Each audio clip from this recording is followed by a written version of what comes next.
আসসালামু আলাইকুম, আশা করছি সকলে ভালো আছেন। আপনারা প্রায় সময়ই মাঠে ধান কাটা এবং ধান সংগ্রহের ভিডিওগুলো প্রায় দেখে থাকেন। তবে আজকে আপনাদের একটু ব্যতিক্রমী ভিডিও দেখাবো। সেটি হচ্ছে একজন কৃষক তার ধানগুলো বিক্রয়যোগ্য করা পর্যন্ত কী কী পদ্ধতি অবলম্বন করেন। আমাদের এলাকায় বিশেষ করে আটি বাঁধা হয় না, যেভাবে ধান কাটা হয় সেভাবেই ধান তুলে নিয়ে এসে একটি নির্দিষ্ট স্থানে সংগ্রহ করা হয়। তারপর সেখান থেকে পাঁজা করে মেশিনে উঠায় দেওয়া হয় এবং মেশিনে একজন অপারেটর থাকে যে ধানগুলো মেশিনে দিয়ে থাকে। আলহামদুলিল্লাহ, প্রযুক্তির কল্যাণে ধানগুলো বিক্রয়যোগ্য করার জন্য একটি মেশিনই যথেষ্ট।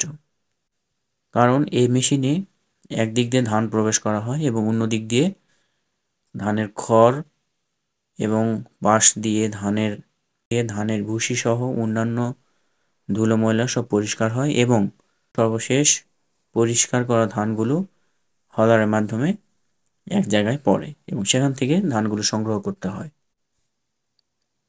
চালা বা গামলা বলা হয়, গামলার মাধ্যমে সংগ্রহ করা হয় এবং বস্তায় ভরানো হয়। এই বস্তাগুলোকে সঙ্গে সঙ্গে ডিজিটাল স্কেলের মাধ্যমে মেপে তা বিক্রয়ের জন্য প্রস্তুত করা হয়।